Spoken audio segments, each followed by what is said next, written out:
So, I hear you want a 10-foot serpent based off Norse mythology.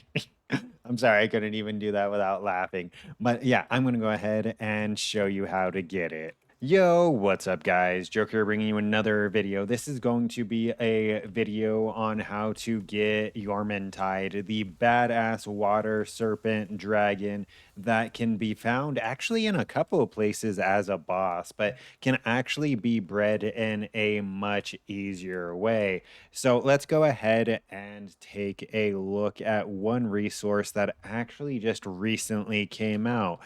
It is going to be this Palworld breeding guide.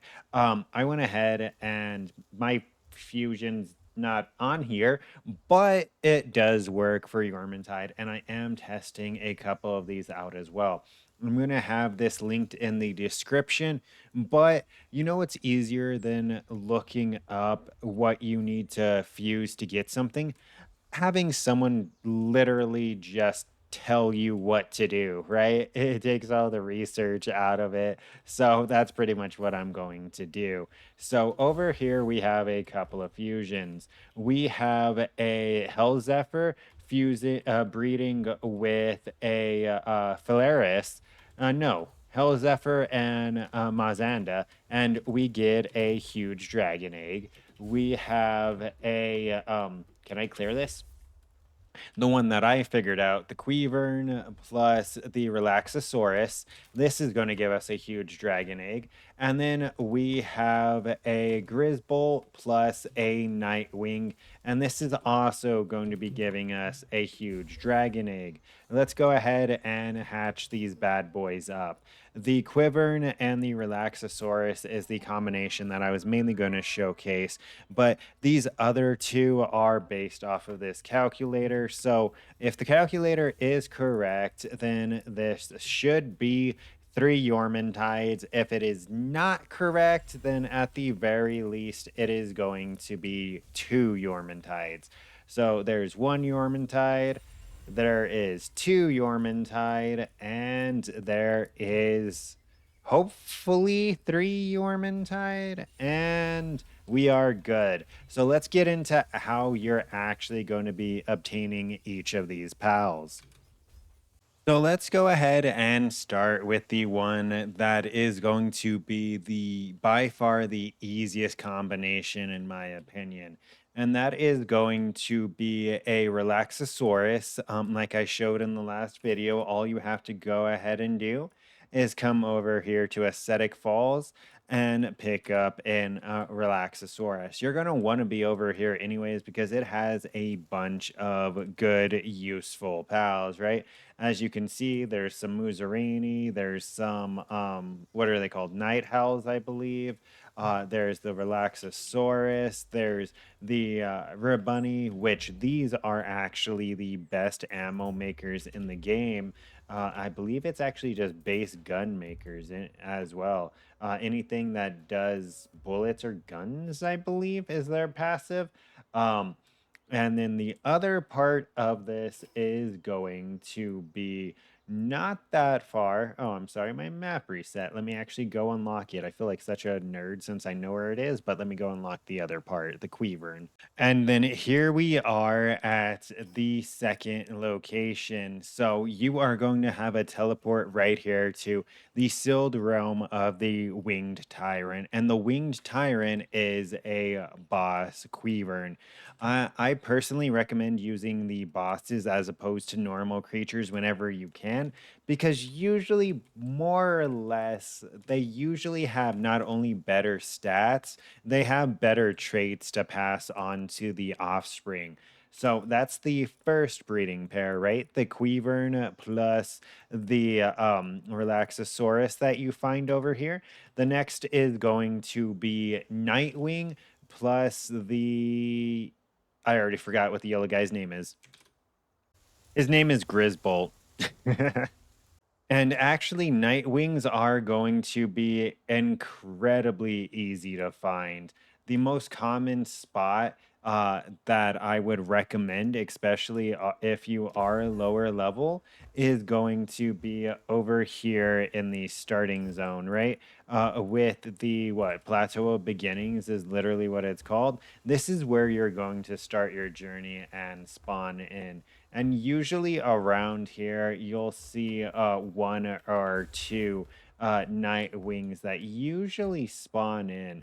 Just like every other spawn, if you don't see it right away, you can either go ahead and murder everything in the area, or and just go ahead and run off screen. And then once you're far enough off screen, if you turn around, the spawns usually do reset, right? Bad example because everything in here over here seems to be in combat. But if we go ahead and we pull up the PAL deck and we go down to Nightwing, there's no way. Oh, there it is. You can see that it's almost everywhere, right? You could throw a rock and hit a Nightwing in literally 7 out of like the 10 areas, right? So Nightwing out of the way. Let's go to the much more challenging Grisbolt, right? And see where you can find him. Okay, so your first option is going to be coming all the way down here to I think it's like reservation one or resort one or something like that, and making laps around this place until you see the Grisbolt spawn, or you can do the method that I did, which is just significantly easier. It does require breeding, but it's low level pals, right? And that is going to be breeding Moss Anda with Rayhound here. And this is going to go ahead and get us a Grisbolt. The great thing about this is you're going to be using Moss Anda in the last combination anyways. So it's going to be beneficial to pick up a good Moss Anda anyways. The easiest place I have found to get the Moss Anda is actually right around my breeding base. If we go ahead and take a look here, Snowy Mountain Fork. I know there's another waystone. I keep getting hit by that bug that keeps resetting my map, and it's mildly annoying.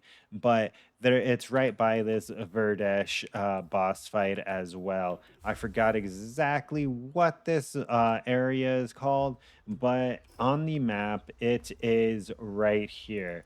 So if we're using previous milestones, the desert that we got these Suzakus in is right here, and you just go down south a little bit, and it is right next to the sealed realm of the Swift, and it's this like entire area, right? This is a good area for finding the bee guards as well, which you use for honey. I guess it makes sense. You find the giant bear roughly in the same area that you find the giant bees, right? And there you go. There's one literally right there. So my base is right there, and I just literally have to look over the cliff. Not only is Mossanda great for breeding, they're also really great because they have so many useful stats. They have what lumbering, carrying, planting, crafting. They just do so much, and they breed into so much. You really want to pick up several Mossanda whenever you can. And then the area where you find the doggo is going to be the desiccated desert. The reason why this area is also so good is because this is also where you're going to be picking up Suzaku. And there is also a ton of Nightwing that spawn here as well regularly, right? So let's go ahead and see if we can find the Doge real quick. I believe I've seen them around the edge of the island. So I do know the all of these spawns do occur kind of interchangeably. So like whenever you see something that's on the ground, it has the potential of spawning as any of the ground pals, the ones that walk. So like this Dinosum Lux has the potential to be a Blitzhound, I believe, and the Nightwings have the ability of spawning as Suzaku. From person, I'm on the wrong side of the island. It's actually over there. It's more up there. But yeah, so this is going to be the island where you pick up Blitzhound. It's an entirely huge island, and you want a ton of the pals that come from here anyways. So you might as well just circle around until you find a Blitzhound and capture just everything you see along the way, right? And there we go. There's the, oh, I called it a blitz hound. And there's one of the ray hounds right there. We just went up a little bit, like I was mentioning. So, not even, oh, and there's another one. We're not even that far into the island, but you're going to want to come here anyways, like I said, because not only does it have Dino Sum Lux and Suzaku, this is normally a fusion, and Suzaku is just a really good pal. It has a ton of other good pals here that you're going to want. Plus, it has a city towards the center of the island that not only has a black market merchant, but a bunch of merchants that sell good things. I believe the city's called like Duneshire or something like that. I really hate that it reset my map like 6 times, dude. So let's quickly go ahead and hatch the eggs that we got from the Mossanda and the Rayhound to show that you receive Grizzbolt. I went ahead and did try to choose like my better Mossanda and Rayhound so that the chances that they would have somewhat decent abilities would be rather high. So there we go. We got two more Grizzbolts, right? And then the last fusion is going to be Mossanda, which we just caught to breed the Grizzbolt. Sorry about that. And a Hell Zephyr, right?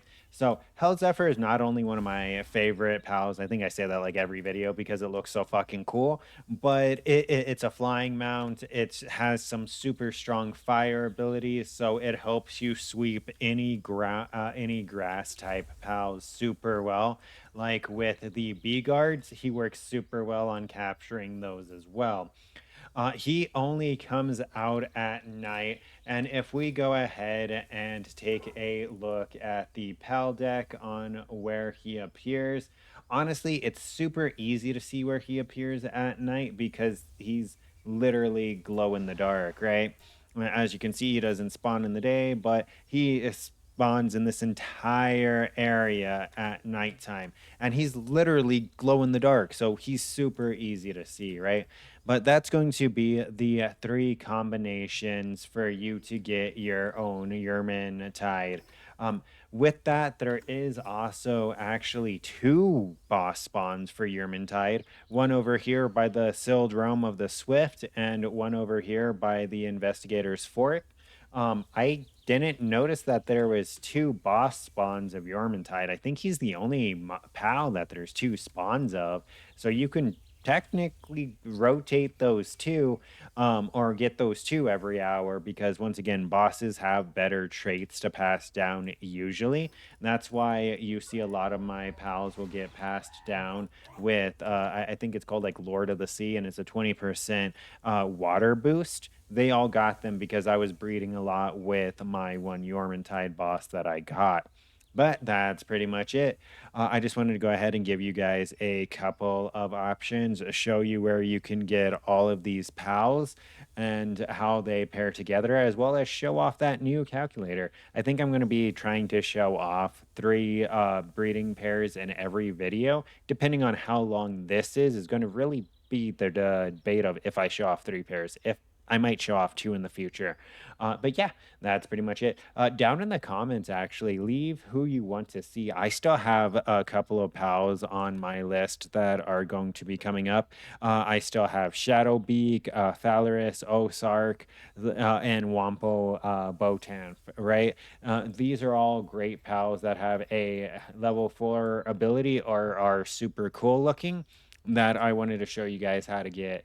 So I'm going to be showing those off in the next videos. But yeah, don't forget to like, comment, and subscribe to stay up to date with this and future content. And until next time, take care.